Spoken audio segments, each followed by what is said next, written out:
Good morning, everyone. Mumbai University's Vijayalakshmi Vishwanath Dalvi College, Vishwabhushan Bharat Ratna Dr. Babasaheb Ambedkar College, and Dombivli Shikshan Prasarak Mandals, KV Pendharkar College, have organized this virtual lecture series for the students enrolled in Konkan. I welcome our resource person, Professor Dr. Nilufer Bharucha, on behalf of the host colleges and mentor of Dalvi College and convener of this program, Vinayak Dalvi sir. Thank you so much, ma'am, for joining us. I also welcome all the students and teachers who have joined the meeting on Zoom or YouTube Live to attend this session. I request all of you to like, share, subscribe, and touch the bell icon to get the notifications of the next lectures. The subscription is free for all. Professor Dr. Nilufer Bharucha is Director and Scientist in charge of the CoHaB Indian Diaspora Center, University of Mumbai. She is former Senior Professor, Department of English, University of Mumbai, and is Visiting Professor of Humanities, Center for Excellence in Basic Sciences, University of Mumbai. She is on the global faculty of the Fairleigh Dickinson University, USA, and is Faculty Associate Emeritus, South Asian Studies Institute, University of the Fraser Valley, Abbotsford, Canada. Her current research interests are focused on literature and cinema of the Indian diaspora, law and literature, and writing of the Parsis. She has been a visiting professor at universities in Europe, the USA, and Canada. She has initiated academic collaborations between Mumbai University and universities in Europe and Canada, and been in charge of resultant faculty and student exchange programs from 1997 to 2014. She has also been a member of several international research projects at British, German, and French universities. From 2012 to 2015, she was the coordinator and scientist in charge of the European Union's Marie Curie International Project on the diasporic constructions of home and belonging, of which CoHaB IDC is the second phase. She has received several professional awards, such as the British Council Scholarship for Study at the University of Manchester, the Commonwealth Academic Staff Fellowship for Postdoctoral Research at the Queen Mary and Westfield College, University of London, the DAAD German Academic Exchange Service, visiting professorship at German universities, the Indo-Canadian Shastri Institute's visiting lecturership, and ICCR, Indian Council for Cultural Reservations, rotating chair at the University of Münster, Germany. She has been on the juries of the Commonwealth Literature Award, the Sahitya Akademi, Delhi's Award in English Literature, and on the selection committee for the Rhodes Scholarship. She has supervised 15 students for their PhD thesis, and 8 students have completed their MPhil dissertations under her guidance. She is a creative writer and has published several short stories. She also translates poetry and fiction from Gujarati into English. Ma'am, I request you to start your lecture. Thank you. Thank you very much, Tejas, for this warm introduction and for inviting me to be part of your Ratnagiri College initiative regarding lectures on various subjects in the arts faculty during the lockdown. It's indeed a pleasure to be talking to your students. Kankauli is a place which I had visited when I was the head of the English department many years back, and I have very pleasant memories of the town, of the college, of the students, of the teachers. So I'm happy to be here with you today. And the lecture I'll be giving to you is on Jane Austen's Emma. I've got a PowerPoint presentation, which I will start sharing momentarily. And I will leave some time at the end of the talk for questions, which, as your professor has said, you can put in the chat box. So I shall begin.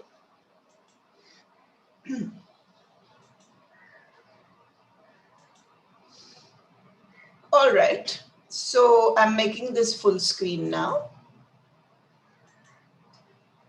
Emma by Jane Austen, one of her most popular novels, and one which students of English literature around the world have studied for decades now, or more than 100 years, since the establishment of the University of Mumbai and the introduction of English literature at universities around the world, Jane Austen has been one of the canonical writers whose works have been taught, whose works have been studied for more than 100 years now. So let us begin. I shall start with a little introduction on Jane Austen herself. Even though today theorists tell us that the author is dead, it certainly doesn't mean that the author is not important at all. The author is still very important. And if you know about the author, if you know about the author's times, the setting that she comes from, the novel begins to make, the writing of the author begins to make much more sense. We have here 1, 2, and 3 images of Jane Austen. These 2 were the only ones done during her lifetime. One is a view from the back. It's a watercolor done by her sister Cassandra. Jane and Cassandra were the 2 siblings in the Austen family who were the closest. And Cassandra was with Jane at the time that she passed away at the young age of 41. So this is a rear view of Jane Austen. It's a watercolor. And this is a sketch, a pencil sketch done by Cassandra in 1810. And this is a sketch, a watercolor done in 1804. I would like you to observe the body language. This one, which is the front view of the author, you see the look, she's looking away. She has got her arms folded, which means a kind of, if you're into body language semiotics, you will know that this means that there is a kind of a holding back. When you fold your arms, you are not keeping yourself open to what the other person is saying. Now this one here, and you can see the face, the expression on the face. It is quite stern in a way. The eyes, the lines under the eyes. There is no attempt at making the woman look pretty, to make the sister look pretty. It is as she presented herself to the world. This one now, look at this. If we are talking about it in 20th, 21st century terminology, this engraving, we would say it has been photoshopped. All right. So you see the woman has been made to look younger, prettier, and the arms are not folded. She's got a little smile on her face. And this is the engraving which was commissioned by her nephew, James Edward Austen Lee, in the year 1870. Incidentally, the Austen family, for the Austen family, Jane Austen, their aunt, their sister, their aunt later on, was really a cash cow. There was really an industry which was built up around her. And the family wrote several memoirs. The house in which she lived at the time that she died in 1815 was turned later on into a museum. There are Jane Austen societies around the world with museums and shops which sell memorabilia, mugs with Jane Austen's picture on it, aprons with Jane Austen's picture on it. So somebody who didn't really make a living through her work, somebody who had to publish her novels under, I mean, it wasn't ever published under her own name, anonymously published, because women writers were not supposed to get good readership, so they were usually anonymously published. Also, women in the Victorian, and she was of course pre-Victorian period, were not supposed to be professional writers. Of course, this doesn't mean that there were no professional writers before Jane Austen. There were. but generally women from middle class, upper middle class, genteel families didn't want to be let known that they were writing professionally at all. Let's move on. This is another portrait of Jane Austen, which is a very contentious portrait. It is called the Burn portrait. And it seemingly it was done around between 1813 and 15, much after the Cassandra, even after the Cassandra sketch. And this was done in London. And scholars today are of the opinion that this is the real Jane Austen, because, and you see the face, you see the fact that she's writing. She's shown with the tools of her trade, and you have a landscape behind her, which is of course not a real landscape, but you have buildings from London, West End, where she lived. She visited her brother Henry quite often in London, and it's believed that this is around the time that this portrait was done. Now, this is what I was saying, that this question of the real Jane, who was the real Jane? Because the woman is not presented to you as she was. And there are, of course, various reasons, as I said, family reasons, commercial reasons. And this portrait, this Burn portrait, as it is called, Burn is the name of one of her biographers, very important biographers today, Paula Byrne. And she's the one who, in her biography of Jane Austen, has brought up this issue of the Byrne portrait, and that's why it's called the Byrne portrait, after her rather than after Jane. And it's surfaced only around 2011, so it's a fairly recent discovery. But there's another biographer of Jane Austen. Incidentally, even in critical world and the academia, there's a big Jane Austen industry. So there are biographies after biographies, critical works after critical works, still being published on Jane Austen. Jane Austen still sells, all right? So as this portrait, or the existence of such a portrait, this woman, Deirdre de la Fay, who in 2007 talked about this portrait, had never really seen it, whereas Paula Byrne actually has possession of this portrait. Now, as I said, a lot of critics today, biographers today, favor the Byrne portrait as an authentic representation of Jane Austen, an authentic image of Jane Austen, but it is not in that sense certain. Nobody is really 100% certain that this is the Jane.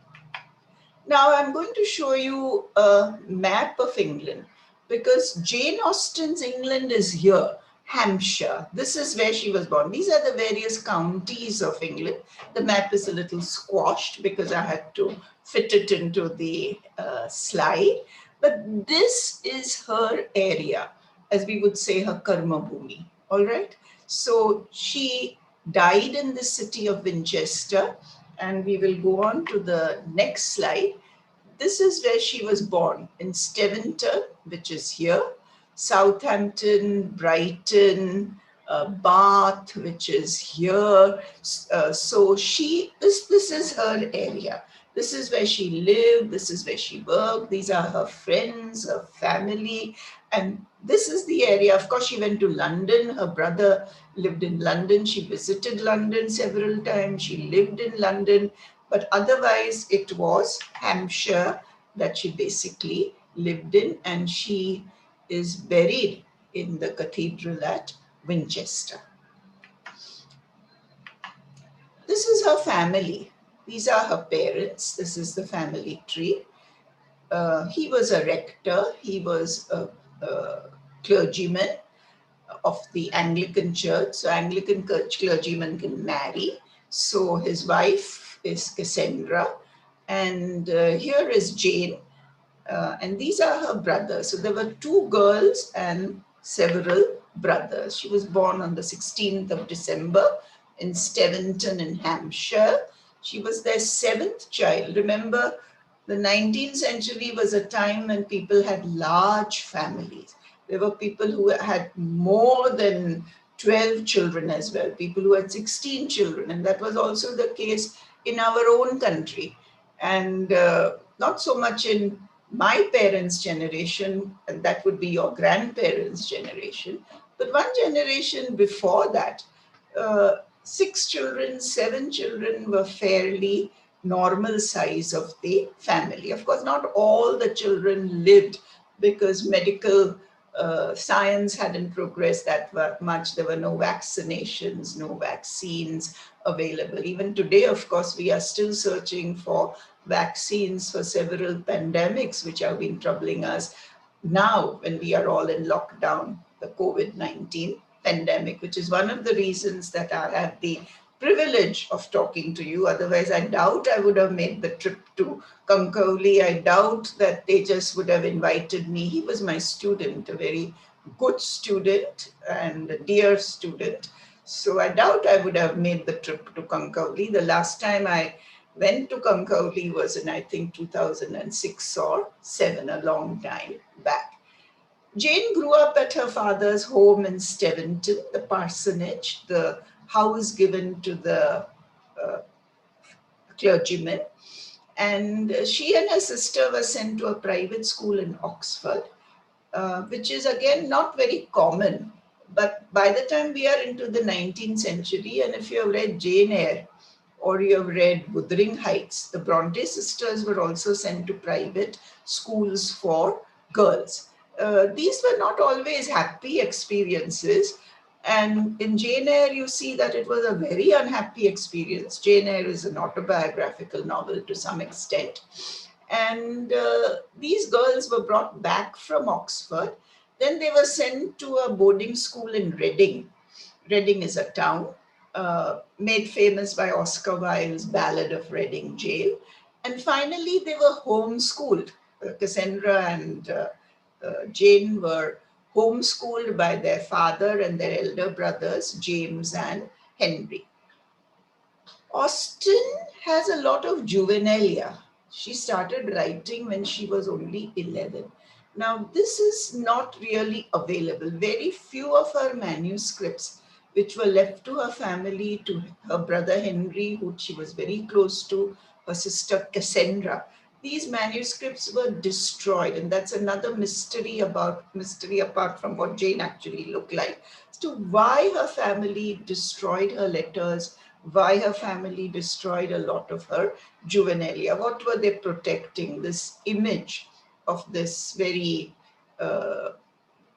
respectable woman, what were they protecting? Now, between 1796 and 1798, Jane Austen started working on a novel which she at that time had called Elinor and Marion. And later she called it First Impressions and Susan. These were 3 novels which she started working on. And Elinor and Marion was published in 1811, finally her first published novel, as Sense and Sensibility. Even if you haven't read the novel, YouTube, on which a lot of you are watching this lecture, has got a lot of free, full movies of Jane Austen's books which you can watch. Sense and Sensibility is available, Pride and Prejudice is available, Northanger Abbey is available, and Northanger Abbey was published only in 1818 posthumously. So these are the books she had worked on actually at the end of the 18th century, which finally saw publication in the second decade of the 19th century, and one of them, and one incomplete novel, after her death posthumously. The middle years, this was the early years. In December 1800, George Austen, her father, suddenly decided to retire, and he took his family. That is, by that time his sons had moved away. They were away from home. They were either working, they were in the Navy, or they had gone to London. So he had his wife and 2 daughters, unmarried daughters. So he took them away to Bath. I've shown you where Bath is located. Steventon is a small village, and if Jane Austen hadn't lived there and there was no Jane Austen museum, nobody would visit Steventon today, except the people who lived there. But Bath is a very touristy place today in England. The Bath University, of course, also they also have this industry on Jane Austen going on at Bath. They lived in several houses in Bath and they moved from one house to another. And then suddenly her father dies. They lived between 1801 and 1806. They lived in Bath. George and his daughters, his wife and his daughters, sorry, the wife was still alive. And then her father dies suddenly. The women then move to Southampton. They don't have a home now. And as a clergyman, he had very little money available. So they were in dire financial straits. And her brother Frank was posted in Southampton because he was in the Navy and that was a naval base. So they went and lived for some time in Southampton in lodgings. The last years, 1809, another brother who had, as you see, he has got a hyphenated surname, Austen Knight. So one of the rich relations of Cassandra, the mother, not the sister, mother and daughter had the same name. So Edward Austen Knight, he took the name of the member of his mother's family who left him a fortune, who left him the estate, Chawton Estate. So on the Chawton Estate, there was a cottage. Now by cottage, we don't mean something like in Indian terms, it was a one-story building actually. And the mother and two daughters were moved to the Chawton house, not Chawton cottage as it was called, because the Chawton house was a big fancy estate in which the brother now lived with his family. And the Jane Austen Museum, one of the museums or the main museum of Jane Austen, is located in Chawton Cottage. Between 1809 and 1817, Jane wrote more books and managed to get the earlier ones published. She was 35 years old. She had started writing when she was 11. Of course, that was juvenilia. But a woman who has been writing since she had not even reached puberty, maybe when she was 11 years old. And she's now 35. And remember, this was the time when female longevity was very short. The female lifespan was very short. And a lot of these women writers of the 19th century died in their 20s, 30s, and maximum 40s. So she was almost middle-aged or almost getting on to be elderly, if you're looking at the lifespan. By the time her first novel, Sense and Sensibility, was published in 1811, followed by Pride and Prejudice in 1813, they came very fast because they sold. These novels sold. And Emma in 1815, her last novel published, no, not the last novel, but the novel published, the last novel published in her lifetime. In 1816, she fell ill, and until very recently, it was believed that she died of Addison's disease. But now people, or medical researchers, because this is concerned with how she died, it's a medical issue, are talking about it being arsenic poisoning. And there is, of course, a lot of conspiracy theories going on in the Austen academic world that maybe she was actually murdered, and a woman has actually written a novel on how Jane Austen was murdered. So, but it is believed that actually arsenic was used in several medicines, especially the homeopathic type of medicines, which she took for her rheumatism, for her arthritis. Remember, only 35. Today, 60 is the new young, but 35 then was old. So she had arthritis, she had rheumatism, and it was believed that she took a lot of medicines. It's there in the correspondence with her family. And maybe that's how inadvertently she got arsenic poisoning. But that is still, the jury is still out on that. She was so ill and she couldn't be treated in Chawton where they lived in that cottage. So they moved to the largest town, Winchester, in 1817 to be near her doctor. And she died on 18th of July, 1817, at the age of 41, which we consider no age to die today. And she's buried in Winchester Cathedral. Let's come to Emma. As far as Emma is concerned, Jane Austen had said that in Emma, in the character of Emma, I'm going to take a heroine whom no one but myself will like. And as we say, these are famous last words because Emma has gone on to become a rage. Even today, people read Emma, TV adaptations, film adaptations, and the Prince Regent, George III, was still ruling England at that time, but he had become almost insane. He had this family insanity, and his son, the Prince Regent, was a great admirer of Austen's work. By this time, it was known, by the time Emma was published, it was known that it was Jane Austen who was writing this, although her name was not on the cover of the book as yet. And he sent a message to her through his librarian. He had several sets of Austen's novels in each of his houses, each of his libraries. And he asked his librarian to get in touch, his Brighton Palace librarian, to get in touch with Austen and told her, wouldn't it be nice if she dedicated her next novel to me? Jane Austen didn't approve of the prince. He was licentious. He had unfairly divorced his wife. He had several mistresses. He drank, and he was not very respectable. So Jane Austen didn't really like him, but you don't say no to a prince, especially the Prince Regent. So here is the dedication that appears in the first edition of Emma to His Royal Highness, blah, blah, blah. This work is most respectfully dedicated. This is a picture of the Prince Regent. You can see that a kind of a very flattering portrait. The man didn't really look like this because he was fairly debauched by the time this portrait was done. And this is that very pretty photoshopped portrait of Jane Austen, which is fairly prevalent today, even more pretty than the 1870 engraving, which I showed you earlier. A few covers of Emma. This is the first edition, and it doesn't carry her name.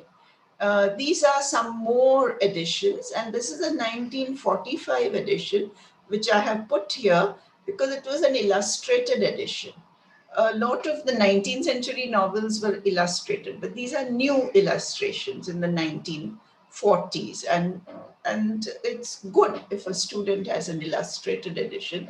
You get an idea of what people wore, what they looked like, what was the furniture, etc. This novel, Emma, has been in continuous print from 1816. And not only in England, but also in America. And after the copyright expired in 1880, there have been tremendous increase in the number of new editions which have appeared. And not only in England and America, but all around the British Empire, Emma was published, Emma was available. And in spite of its current reputation among feminists, it was considered suitable reading for young ladies. Today, of course, I'll talk about it. There are feminist rereadings of Emma, but at that time, Emma was considered suitable reading for young ladies. And it's been adapted by filmmakers. It's available on streaming platforms. So a book which was supposed to only please the author herself has proved her wrong, because it's definitely a book which has pleased the world. There are some picture posters of some films.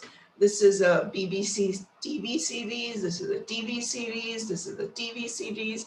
This is a 2020, this year's Taza film adaptation of Emma. But this is the one which is most popular and which people talk about when they talk about Emma. I'm talking about this Gwyneth Paltrow 1996 film based on Emma, and it is fairly fidel. It's fairly faithful to the plot. Around the world, there are several adaptations of Emma as well, and in Bollywood, you have Aisha with Sonam Kapoor. I mean, they've acknowledged that they have based the film on Emma. So Sonam Kapoor has played the role of Emma. Of course, she's not called Emma, she's called Aisha. What about the main themes of the novel? There are several important themes you should consider when you are studying this novel. Marriage and social status are the two main themes. Now, for women of that time, when no careers were available, they had no legal independence, they had no economic independence. Marriage was only destination, the only reality, the only destiny for women. So, and this was not just in England, this was around the world. And we know that in our own country, until very recently, or even now in certain sections of society, women are expected to marry. And by the time they reach 25, 26, 27, they are not married. People will keep asking the parents, why is your daughter not married? Get your daughter married. So marriage was the destiny of women. That is one aspect of one theme, major theme, marriage. The second major theme, of course, with as far as Emma is concerned, she had economic independence. There were only two sisters, there were no brothers who would be by the law given the estate of the father. And he had no male relatives whose male children were there to claim the estate. So all the money was for his two daughters, which was unusual. But they had that facility, the two daughters. One was married to a fairly prosperous man, one Mr. Knighty. And there is, of course, Emma. Emma is Emma Woodhouse. So Emma Woodhouse is financially independent. Her mother died when she was very young. So, and her father was very pliant. Her father was a kind of a hypochondriac figure who constantly moaned and groaned about his health. And Emma took care of her father. So he usually did whatever Emma wanted him to do. So Emma was economically independent, Emma was socially independent, and she was in many ways very much part of the social system in her town, Highbury. She was very much very visible, she was very important, she was very popular, she had the money, she had the independence. So her social status was fairly high. This is the way the novel begins. Emma Woodhouse, handsome, clever, and rich, with a comfortable home and a happy disposition. She was happy with herself. She was not cribbity. She was not irritable. Seemed to unite some of the best blessings of existence. She had a kind of a charmed life and had lived nearly 21 years. 21 years in those days was considered old. Girls usually got married when they were still in their teens. And she had very little in the world to distress or vex her. So her position was very, very fortunate. She is unusual as far as women of her time are concerned. Her other heroines were not like that. The Bennet sisters had no money. The Bennet sisters had to get married.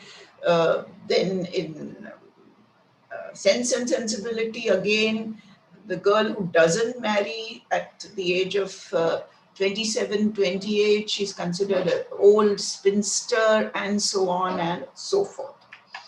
Narrative strands. Let's look at the way the narrative operates.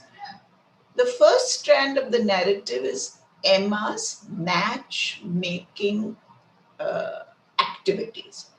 When the novel opens, her former governess, Miss Taylor, has just got married to a small-time businessman who has now made good, and he has got his own estate. He has bought an estate. So they are quite in the gentlemanly class now. And Miss Taylor is now Mrs. Weston. And Emma is under the impression that she had arranged the match between Miss Taylor and Mr. Weston. Of course, nobody disabuses her of this, but they would have probably got married even without her encouragement. The second narrative strand is that to do with Harriet Smith. And the third narrative strand and the fourth narrative strand are all connected with Harriet Smith. Harriet Smith was an illegitimate daughter of a gentleman who was put in a boarding school in Highbury, the town in which Emma, the Woodhouses, lived. So she was in a kind of a subservient position compared to Emma. Emma could condescend to her, Emma could patronize her. Of course, Miss Weston, the governess, was also in a kind of a subservient position. So now after Miss Taylor is married off, has become Mrs. Weston, she takes Emma under her wing and she starts mentoring Harriet. Not Emma, sorry. Emma starts mentoring Harriet. Harriet at that time is interested and has received a proposal of marriage from Mr. Martin. Mr. Martin is an educated farmer. Now, this was the time when the social system was changing in England. So from the gentry and the aristocracy, you were moving to the new middle class. You were moving to the new agricultural class who were independent, who were not bonded servants of the squire, but they had independent means. They owned their own farm. So Mr. Martin was like that. He was an educated young man and he proposes to Harriet, who was friends. They went to the same school, his sisters and Harriet. And Emma now says to Harriet, look, if you marry Mr. Martin, I can't know you socially because he belongs to a lower social class. So this is her snobbishness which comes into play. And she encourages Harriet to reject Mr. Martin. A new clergyman has come to the town, a man called Mr. Elton, an unmarried young man. And she tries to set up, matchmake for Elton and Harriet. But there's a lot of confusion. That's the narrative strand. Elton, of course, is very ambitious. Elton has no intention of marrying this illegitimate girl, Harriet, no matter how well educated she is and no matter how many mentors she has, like Emma Woodhouse. He wants to marry Emma Woodhouse herself. He's that ambitious. Rich young woman with a house to her, an estate, rich, pliant father. He wants Emma. So there's a lot of confusion. There's a lot of unhappiness. And Elton finally goes away for some time and finds another woman in Bath and he marries her. So now Harriet is very unhappy. Harriet is now consoled by several people, including Mr. Woodhouse and Mr. Knightley. Now, Mr. Knightley is an important character in the novel. He is the unmarried brother of Emma's elder sister's husband, Mr. Knightley. Now, Mr. Knightley is very close to the Woodhouses and he has known Emma from, he's many years older than Emma, about 15 years older than Emma.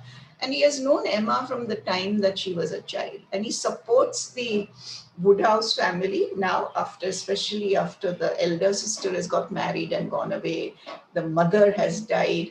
He visits them very regularly, he supports them. So everyone now consoles Harriet, and Mr. Knightley is very unhappy with Emma saying, you interfered and now see what has happened to her. There's another narrative strand which concerns Jane Fairfax and Frank Churchill. Jane Fairfax is a very pretty, very well educated young woman who has no money, unlike Emma. She belongs to the Bates family. There is one elderly, very elderly woman called Mrs. Bates, and then there is an elderly woman called Miss Bates, the unmarried daughter of Mrs. Bates. Jane Fairfax is the niece of Miss Bates, and she visits her grandmother and her aunt. And she was brought up and mentored by a rich family, but now that rich family's daughter, whose companion she was, has got married and gone away, and Jane Fairfax has to return to Highbury. There is also a man called Frank Churchill. Now, Frank Churchill is the son of Mr. Weston, who has married Miss Taylor. But he has taken the name of his rich foster parents after the death of the first Mrs. Weston. Her family had taken on the upbringing of the son, the motherless son Frank, and he is now called Mr. Frank Churchill. So there is that narrative strand. And it seems that Mr. Frank Churchill is a very handsome young man, and Emma is quite attracted to him, and he plays off the two women, Emma and Jane, against one another. Mr. Knightley notices this, and he thinks very poorly of Mr. Frank Churchill as a result. Now things come to a boil, come to a sort of a semi-climax at this picnic which takes place on Box Hill. Mr. Knightley and the new Mrs. Elton, who is quite an ambitious woman herself, they arrange this picnic, and the Bates family, including Jane Fairfax and the Woodhouses and Mr. Knightley, of course, they all go for this picnic. And at this picnic, Miss Bates, the very talkative woman, the elderly Miss Bates, the unmarried Miss Bates, and she talks and talks and talks and talks.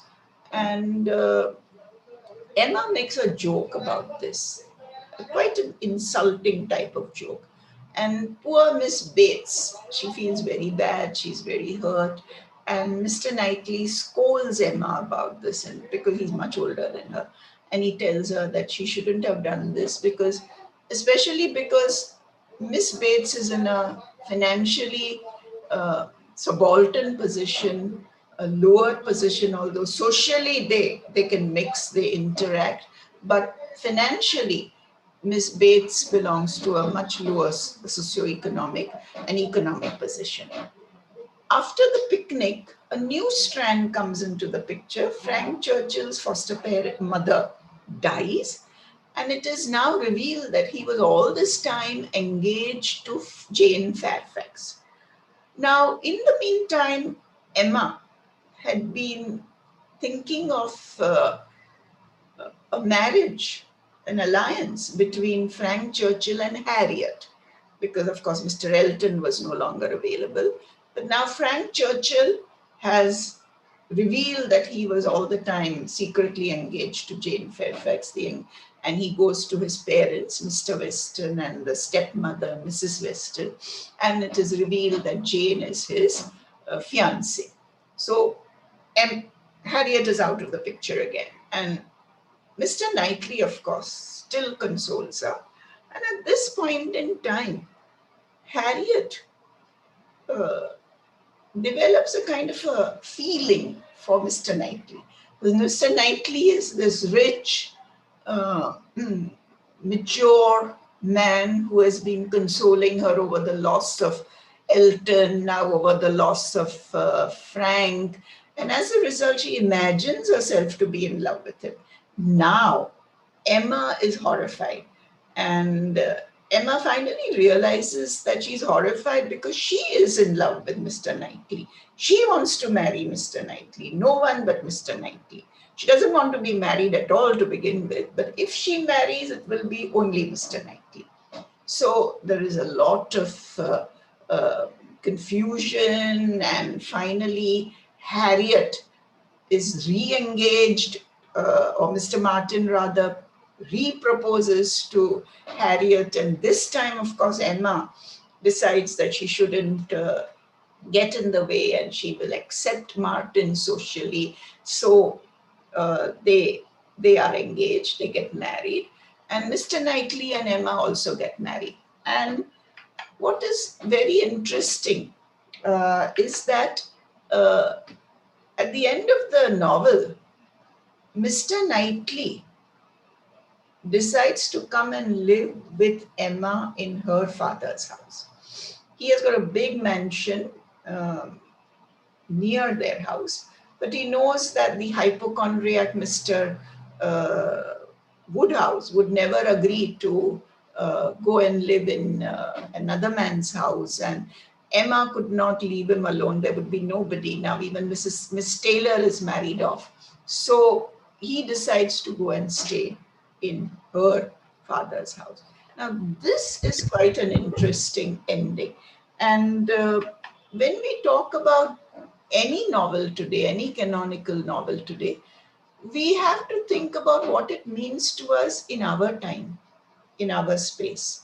Our time being the 21st century, our time being a time when women have got many more rights than they did during Austen's time. And even though Emma was rich, other women were not in the same fortunate position. So we have got several ways of reinterpreting canonical texts. And the two ways in which we can reinterpret Emma is by doing a feminist rereading and by doing a postcolonial rereading. Feminist is because of the fact that this is a novel about a woman. How do feminist critics today, how do we, and the majority of English literature students around the world are female. So how do students of English literature, teachers of English literature, how do we look at Jane Austen? And even if you're a man, you are no longer in the happy position of the Victorian male who could dictate dominant patriarchy. And especially in the lockdown, men have had to do a lot of sharing of work with their wives, which they didn't do when they used to go to work. But that's another story. So there are feminist rereadings, and we have this book by Meenakshi Mukherjee, which came out in 1991. It talks about Jane Austen and other women writers. It came out in her essay on Jane Austen, came out in this particular book. Meenakshi Mukherjee, as you know, was a very, very prestigious, important critic of Indian writing in English, as well as of English literature in general. So I'll just read out this short quotation. We have seen that even when the pen was in the women's hand, as had become increasingly common by Jane Austen's time, it had to conform to the norms set up by the dominant patriarchal culture, which provided the inescapable context of publication. Publication was in the hands of men. They were the publishers. Women's texts were thus implicitly made to endorse certain assumptions. The motif of the frail, frightened, nubile heroine who has to scuttle through a minefield of aggressive virility illustrates two such interrelated assumptions. And what are they? Woman is essentially the object of male sexual desire. She has no other independent existence. And that chastity is the supreme female virtue. So this kind of a feminist rereading, I mean, I'm just giving you one example. There are many other feminist critics who are also called gynocritics in America who have written on Jane Austen. You only have to do online search, and I don't mean a Wikipedia search, but a critical writing search online, and you will find several feminist rereadings of Jane Austen. Now, there is this article which I also find interesting. It's by Donna Hillbrand. Jane Austen shows her feminist side in Emma. And she talks about the ending and the view of marriage that Emma takes. I'll read from here. Emma's view of marriage, as she states in chapter 10 of the novel, if you read nothing else, read chapter 10, is just one of the statements that Emma makes about women through this novel. Austen makes about women through this novel. Emma sees herself as a complete person. She doesn't need a man to make her whole. She says in this chapter, I shall never get married. I don't need a man to complete myself. For Austen's time, this was a very daring statement to make. And for feminists, it was groundbreaking. For a heroine of this novel to say that I will never get married. I don't need to get married. I don't need a man to complete my life. That was groundbreaking. And that is something traditional critics have ignored when they look at Emma as a silly woman who has to be taught a lesson, an interfering woman who ruins other people's lives. There is this entire subversion of patriarchy which takes place in Emma. And even at the end of the novel, Knightley and Emma get married on equal terms. It's not that Knightley is the teacher and Emma is the student. There's no inequality at that level. He might tell her something, but Emma is still her own master. She will do what she wants to do, and she has got the means to do what she wants to do. And by the end of the novel, she handles her independence with greater responsibility. So, this novel is not like Shakespeare's Taming of the Shrew, that Knightley is the man who tames the shrew, that is Emma. Emma is not tamed in any way. Knightley is the one who goes and lives with Emma. So it's more, by the time they get married, even though there's such an age difference between them, it's a marriage of equals. You can also do a post-colonial reading of Austen because this is our space. This is our time. How do we look at Austen? We in India, former colony who were introduced to English literature much before British universities took up the study of English literature. They used to only do the classics. It's only in the 1920s that Oxford and Cambridge started teaching English literature. In Mumbai University, which was then Bombay University, established in 1857. Some of the first graduates who came out of the university were graduates in mathematics, and there were graduates in English literature. So English literature has been taught much longer in India than it has been in England itself. But why are we studying English literature today? What does it mean to us? What is the post-colonial interpretation, rereading of Austen? And who should we go to if not Edward Said? And Edward Said says in his Culture and Imperialism, which is a book you should not only read, you should buy. In Jane Austen and Empire, that is the essay, Said argues that novels by Austen and her contemporaries are willfully silent about colonial cruelty and indifferent to enslaved people's resistance to their oppression. He's very, very critical. Colonial writers like Kipling and Conrad, he says, are prepared for by Austen and Thackeray, Defoe, Scott, and Dickens. And he writes again, I've given you page numbers, it's genuinely troubling to see how little Britain's great humanistic ideas, the 19th century was the age of humanism, new humanism, stand in the way of accelerating imperial process. You talk about humanism and equality at home in England, but around the world you are oppressing, dominating, exploiting people belonging to what you consider inferior races. So there's a lot of post-colonial interpretations available on Jane Austen, not only by Said, but even Meenakshi Mukherjee has written a lot on post-colonial interpretations. And in conclusion, at the end of the novel, going back to the novel as it stands, apart from the possible rereadings that we can do, feminist and post-colonial, she is ready. Emma is ready to alter her views about social structure. And this is important because this is what was actually happening in Austen's times. The social structure was changing.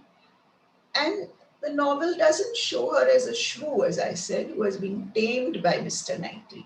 So her female independence, her female autonomy in her own father's house remains intact. She accepts his proposal. And remember, Jane Austen never married. She accepts his proposal of marriage, but doesn't give up her own space or her own independence. Knightley instead moves into the Woodhouse home.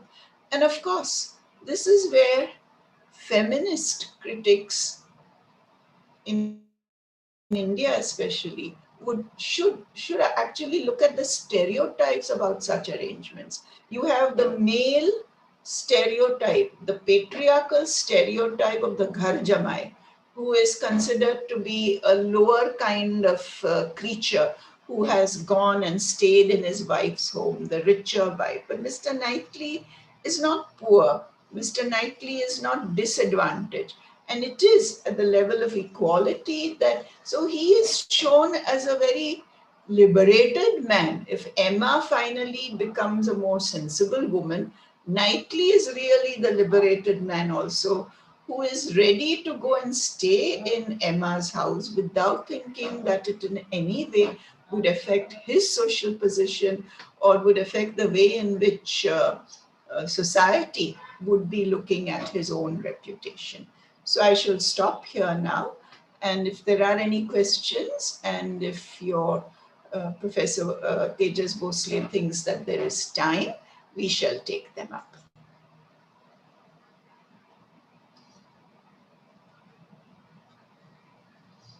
Tejas, can we see if there are any questions? Yes, ma'am. I think there was a question in chat box from Akhilesh. I cannot see that now since I was out of meeting because of network issue. Okay, Akhilesh, there is one question I want to ask from Akhilesh Jha, who is saying, I want to ask whether Jane Austen works only in English. Only in English, Akhilesh. Unfortunately, they were as schoolgirls. They were taught French usually. And young women like Charlotte Bronte and her sister went to Europe, went to Brussels actually, to study French at an academy over there so they could start a school in which cultured young ladies would be definitely taught through the medium of English. That was the only language the English knew. English are very challenged as far as languages are concerned. We belong to a multilingual society, a multiracial, multi-religious society, and we have many alternatives as far as culture and language and religions are concerned, which the English don't have or didn't have until very recently, when the empire started going back, when people from India started going and living in large numbers in England. So it will definitely be only in English, only in English. She had no other option. She had no other language available to her. She couldn't possibly write in French. But remember, in earlier times, in the 17th century, for instance, poets like Milton were able to write in Latin, but he was a man. Jane Austen was probably taught a little Latin by her father and brother, but it was not a language in which she would have been fluent. She definitely couldn't have written in Latin. Latin was a classical language. Any other questions? Yes, we still have 3 more minutes. If you have any questions, please type them or unmute yourself. That's fine.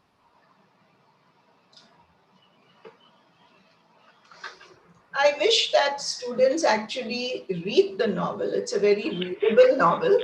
And if they want a little help in entering the novel, they could try watching this 1996 film on Emma, which is, I think, one of the best adaptations that we have got so far.